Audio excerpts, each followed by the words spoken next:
মাননীয় মুখ্যমন্ত্রী আমাদের অভিভাবিকা এবং তিনি রাজ্যের প্রশাসনিক প্রধান। তিনি দীঘায় মন্দির উদ্বোধন করেছেন, জগন্নাথ মন্দির। খুবই ভালো কথা। একজন বাঙালি হিসাবে, বাংলার নাগরিক হিসাবে, তো ভারতবর্ষের নাগরিক হিসাবে ভালো লাগছে শুনে যে অন্ততপক্ষে দীঘার পশ্চিমবঙ্গের মানুষজন এবারে জগন্নাথ মন্দির দর্শন করতে পারবেন।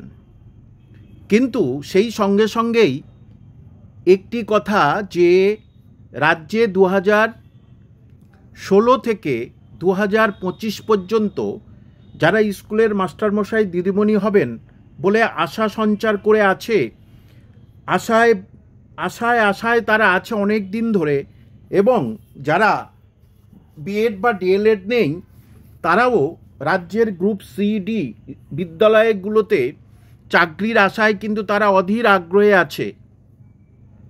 কারণ অন্যান্য চাকরি ঠিকভাবে হচ্ছে না, বা অন্যান্য চাকরি হলেও সেটার শূন্যপদ খুবই কম।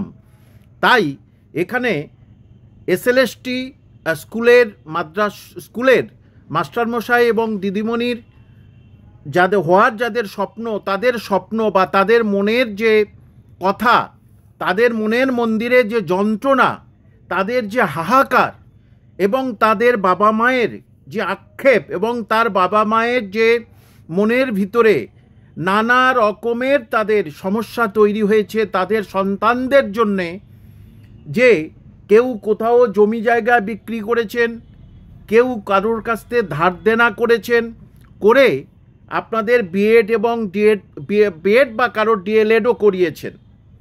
কিন্তু আজকের সেই কবে আপার প্রাইমারি হয়েছিল, এখন নতুন আপার প্রাইমারির কবে কি করে সেটাও দেখা যাক।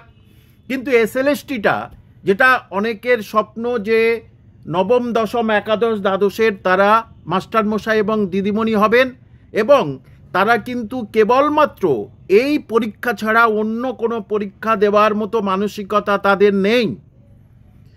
কিন্তু তাদের সেই মনের কাঙ্ক্ষিত স্বপ্নগুলোকে, তাদের যে মনে পুষে রাখা বহুদিনের আশা ভরসাকে আপনি কিন্তু সম্মান দিলেন না।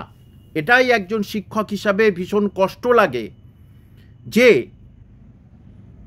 একজন স্কুল শিক্ষক, আমি একজন স্কুল শিক্ষক, আমি জানি যে চাকরিটা কি দরকার মানুষের, তার নিজের স্বাধীনতার জন্যে, নিজের পায়ে দাঁড়ানোর জন্যে, নিজের বাবা মাকে সুখ শান্তি রাখার জন্যে অবশ্যই দরকার একটা চাকরি, এবং সেটা স্কুলের শিক্ষক শিক্ষিকা হলে খুব নিরাপদ জায়গায় চাকরিটা পাওয়া যায় এবং করা যায়। কিন্তু সেটার দিকে আপনি কোনো দিনই নজর দিচ্ছেন না, এবং একেবারে পুরো উদাসীন হয়ে আছেন। এটাই আমাদের কষ্ট এবং দুঃখ।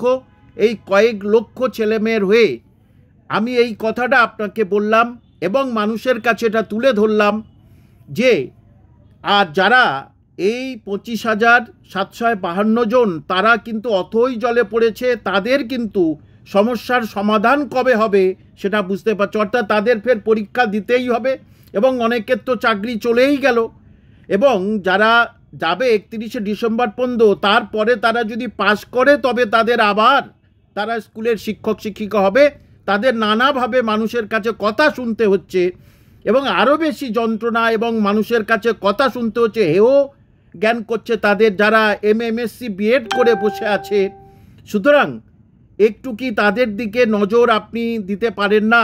মন্দির উদ্বোধন করুন, মসজিদ উদ্বোধন করুন, কোনো অসুবিধা নেই, কিন্তু এদের একটু মনের কথাটা এবারে ভাবুন।